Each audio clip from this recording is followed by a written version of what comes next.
3 reasons why you should not be afraid of death. Close your eyes and imagine that you're 15 years old. You return from school one day and see people crying in your home. When you get home, you discover that one of your brothers is dead. Everybody is crying. And while you're still mourning the death of your brother, a medical practitioner announced to your family that you too are likely to die very soon. That was what happened to me around the year 2001. You see, I spent all my childhood expecting death because I was born with sickle cell disease, and when my elder brother, who was born with the same condition, died, and a medical practitioner predicted that it could be my turn to die, I had no doubt that my life would soon come to an end. Now, pay attention to what I'm about to ask you. What would you do if a doctor announces that you will die within the next 5 years? Many people think that they would be afraid, sad, depressed, or become absolutely unmotivated about everything. Well, you're wrong. When I was told that I might die soon, I didn't have any fear of death. In fact, knowing that I would die very soon suddenly made life meaningful to me. Scientific research like this one, and this one had shown that the closer we are to death, the less fear we have about it, which should make us question why we fear death in the first place. Studies of people who have near-death experiences show that it's not only that these people no longer fear death, some of them are eager to see death when next it comes.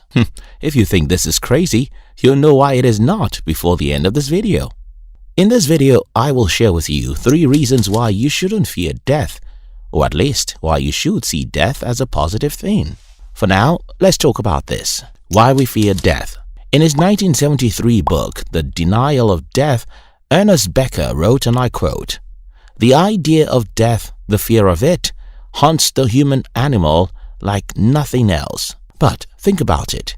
It's not death itself that we fear, but the many uncertainties surrounding the idea of death. For example, a poll conducted by Young Post found that the most common fear humans have about death is of suffering pain when dying, followed by a fear of losing what they've gained in life.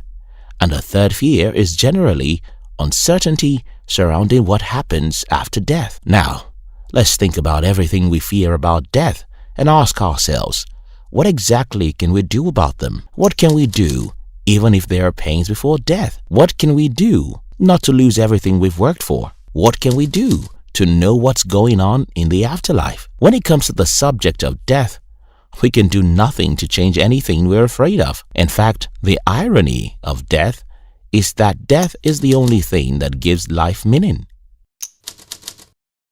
The very first reason why you shouldn't be afraid of death is that knowledge of death is the only thing that gives life meaning. Death makes life matter. It sets us on a quest to find meaning. The stakes are the highest. In the year 1955, after working for many years in the British Civil Service, Cyril Parkinson published an essay in The Economist in which he wrote, "Work expands so as to fill the time available for its completion." In 1958, Parkinson published a book titled Parkinson's Law, The Pursuit of Progress, and used that book to propagate further what we know today as Parkinson's Law. According to Parkinson's Law, deadline is the only motivator of human actions. Without deadlines, we'll do practically nothing. The only reason why life has any meaning at all is that it has a deadline. Remove the expiry date out of life, and everything we call life will become useless. Because I've been asked, if you could live forever, would you? Yes. Okay, we're done with the interview. Finish the sentence. Yes. No, okay, sure, that's an attractive idea. But the way I look at it is the knowledge that I'm going to die that creates the focus that I bring to being alive.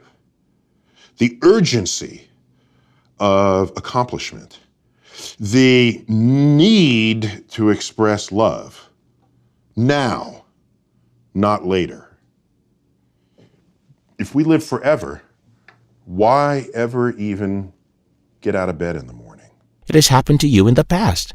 You were invited to give a speech in the next 4 months, but you can't get yourself to prepare for that speech until 2 days before the speech. You have an exam in the next 5 months, but you can't get yourself to prepare for it until 1 week before the exam. Now, let's go back to the subject of death. Well, if you're to live forever, you'll be motivated to do nothing other than to eat, run around, and fight, just like this guy, or this guy.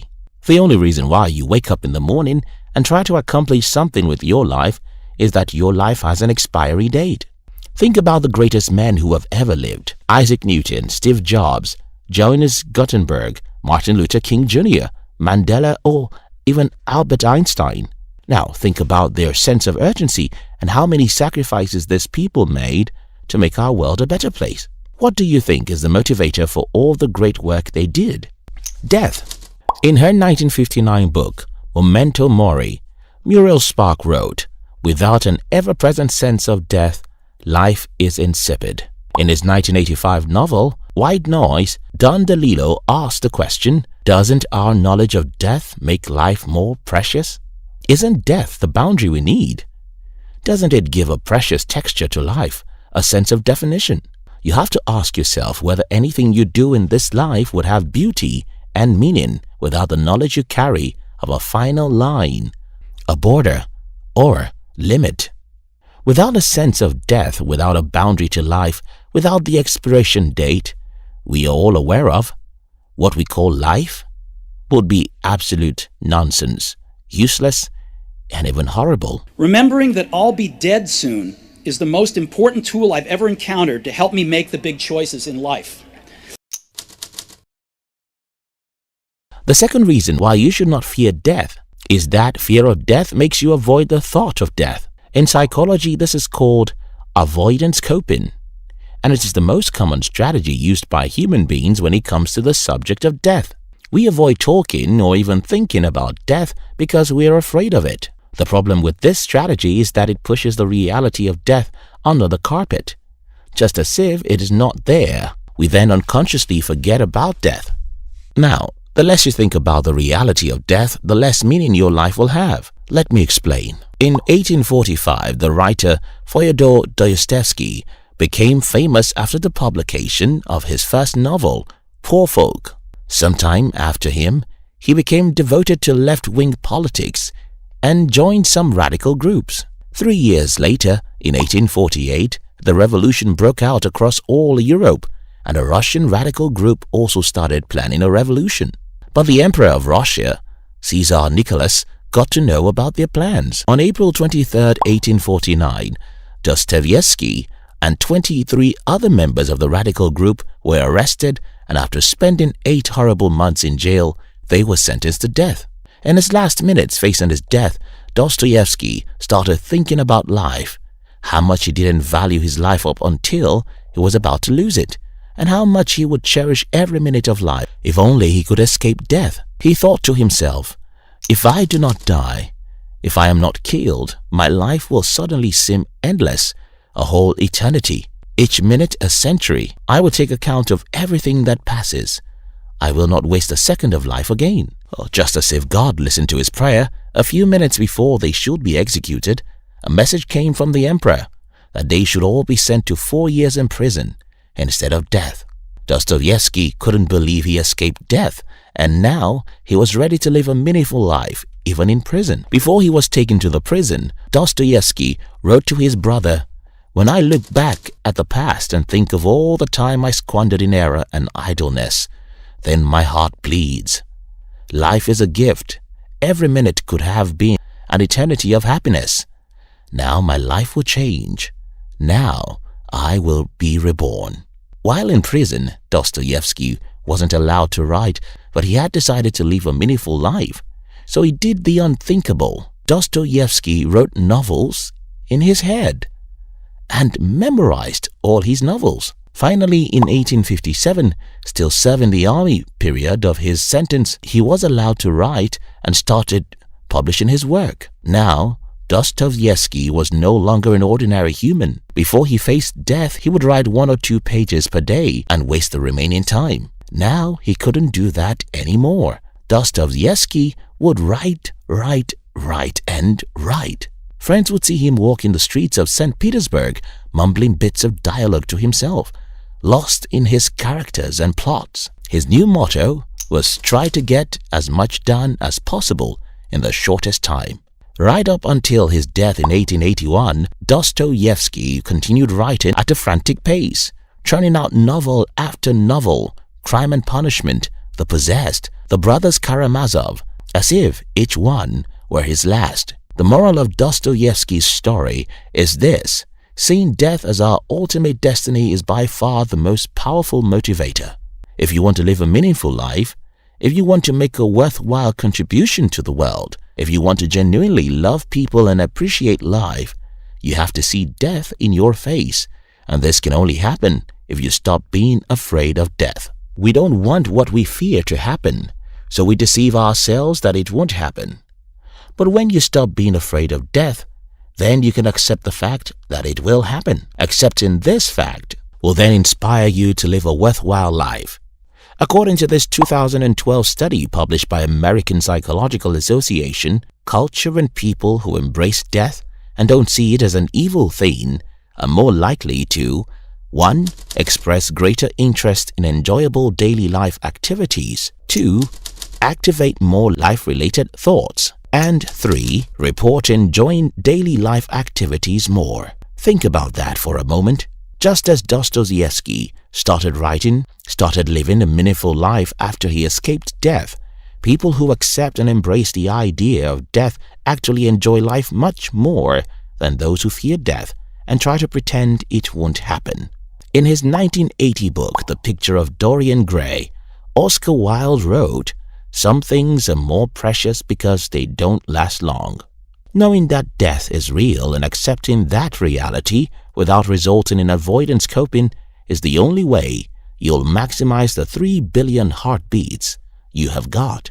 In his book Memento Mori, Muriel Spark wrote, "If I had my life to live over again, I would form the habit of nightly composing myself to thoughts of death. I would practice, as it were, the remembrance of death. There is not another practice that so intensifies life. Death, when it approaches, ought not to take one by surprise. It should be part of the full expectancy of life." Remembering that I'll be dead soon is the most important tool I've ever encountered to help me make the big choices in life. The third reason why you shouldn't see death as a bad thing is that death is, in fact, the reason you and I can have a world that we live in today. So close your eyes and imagine that this guy lives forever. Or imagine this guy, these guy, and these guys all lived forever.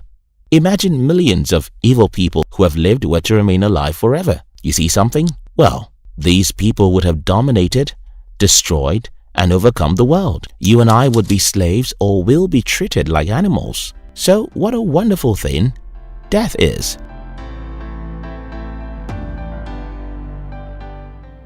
I started this video by telling you the story of how my brother died and a medical practitioner announced that I was likely to die too in a few years.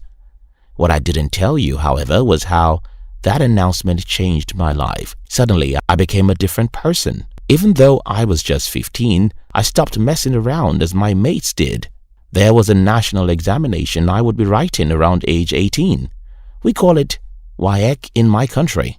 Knowing that would probably be the last thing I would do before death, I decided to score A's in all my exams. I didn't score A's, but I had the second best result in my school. And then I escaped death. I didn't die as doctors expected, but I can no longer live as most people live. Death has become real to me, and that has led me to think about it every day. If you think about death every day, you'll stop being so fearful of death. Instead, you'll focus on living a worthwhile life, which is the purpose of this video. People who are afraid of death use avoidance coping. These people don't think or talk about death.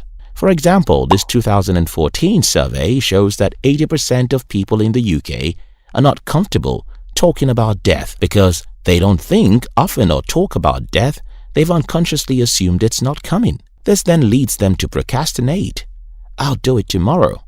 I'll start it tomorrow. I'll learn it tomorrow. If you stop being afraid of death, then you'll think more about it. Thinking and talking about death will help you to stop making excuses. Since you know that your time is limited, you'll pursue your dreams with an unusual sense of urgency.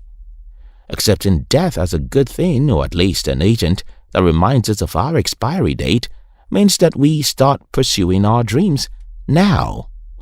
We love our partners now. We spend time with our children now. And we visit our old parents now. By doing everything we ought to do, our lives suddenly become meaningful, and death then appears to be a friend, not our enemy. In his 1984 book, Influence, Robert Cialdini wrote, "The way to love anything is to realize that it might be lost."